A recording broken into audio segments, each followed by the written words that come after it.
আমজাদ, কি হয়েছে? আমজাদ বাড়ি নাই? আমজাদ কই?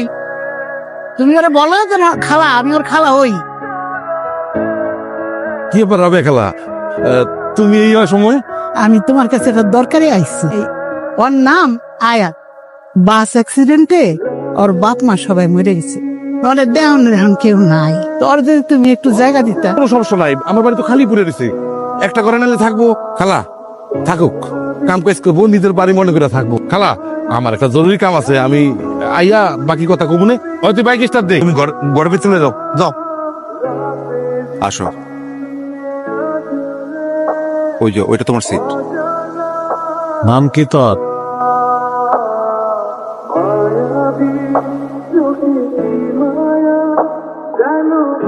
ও সাইদ, হা কইরে কি দেখতেছিস? কি দেখি বোঝো না দাদি?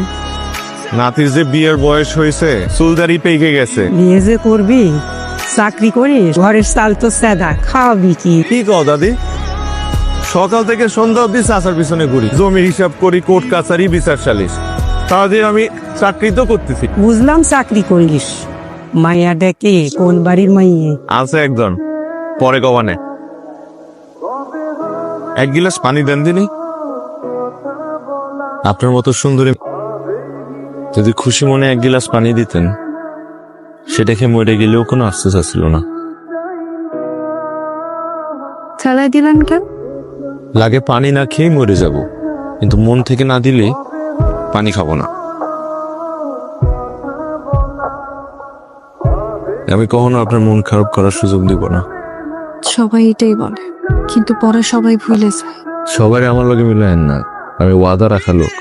কি কথা? সবসময় আপনার মন ভালো রাখার ওয়াদা।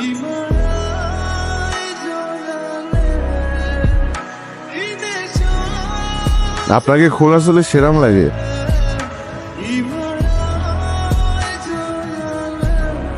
আয়াত, এদিকে আয়।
আসসালামু আলাইকুম স্যার।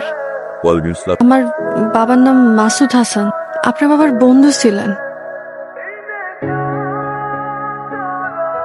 আমার কাছে আপনারে দেওয়ার মতো অত টাকা পয়সা নাই তো স্যার, দয়া করে সাইফরে বাঁচান। বিশ্বাস করেন, ওর মতো ভালো মানুষ হয় না। আপনি মামলাটা নেন স্যার। সাইফ আমার জন্য জেল খাটতেছে। তার হাজবেন্ড? তার মানে একবারে বিয়ে করেন। দেখি ফাইলটা দেখি, ওগুলো আপনার কাছে রাখেন। দেখি আপনার জন্য কত কি করতে পারি। দেখুন তো কিছুই খেয়ে পড়ছেন না। আমার জানা মতে ওই রাতে চেয়ারম্যান আয়াতের সঙ্গে ধস্তাধস্তি করে, আয়াতের সম্ভ্রমণী করার চেষ্টা করে, ঠিক তো? আমজাদরে ফাঁসি দিলি দেন, যা ইচ্ছা করেন, তারপরে ওই রাত নিয়ে কোনো উল্টোপাল্টা কথা বলবেন। জানতে হবে, আপনি যদি আমাকে সবকিছু খুলে না বলেন, আমি তো কিছু করতে পারবো না। রাতে আসলে কি ঘটেছিল? আপনি কথা বোঝেন না? আমি এখানে আয়াতের উল্লঙ্ঘে এসেছি।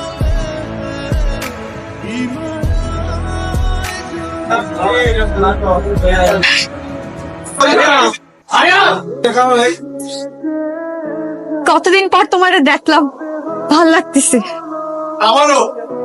আমার একটা কথা রাখবো না, তুমি বলেছো আর আমি রাখি নাই, এমন কোনোদিনও হয়েছে? ভুলে যাও। তুমি আমার এই সিন না। দুদিন পর ফাঁসি দেবে আবার। এখানটা একটা সই করতে হবে। আমি কোনোভাবেই আপনাকে আর সাহায্য করতে পারবো না, কারণ আপনি যে স্বীকারোক্তি দিয়েছেন তাতে আপনার ফাঁসি হয়েই যাবে। স্যার, আপনার কাছে আমার বেশি কিছু চাওয়ান্তি, তবে একটা অনুরোধ করি, আমার কি একদিনের জন্য জামিন দেওয়া যায়? জামিন? একজনের কথা দিচ্ছিলাম, তারে বিয়ে করুন।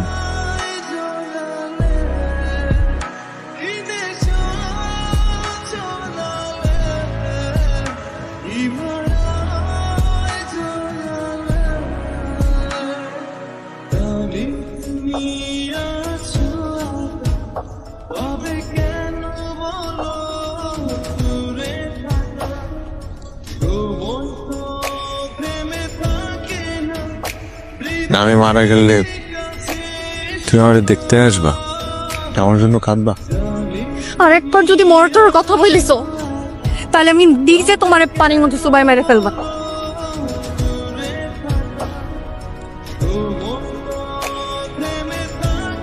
তোমাকে আমি সাদা কায়ে থাকে। আদালতে উপস্থিত সমস্ত তথ্য প্রমাণ পর্যালোচনার পর আদালত এই সিদ্ধান্তে উপনীত হয়েছে যে স্বামী সাইবকে বাংলাদেশ দণ্ডবিধি ধারা 302 অনুযায়ী মৃত্যুদণ্ডে দণ্ডিত করা হলো। ট্রাইড মাই বেস্ট, কিন্তু আমার কিছুই করার ছিল না। আপনি নিজেই নিজের রাজসাক্ষী, সেখানে আমি আর কি বা করতে পারি বলুন?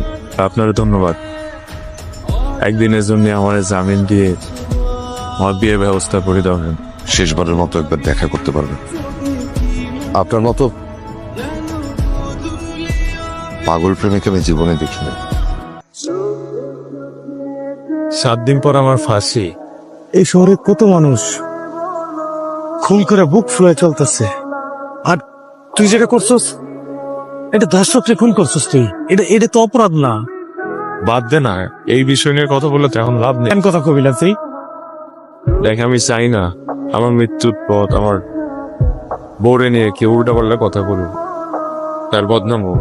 তুই হাইতে যাবি, তোর ফাঁসি হবে না, তুই বাঁচতে যাবি।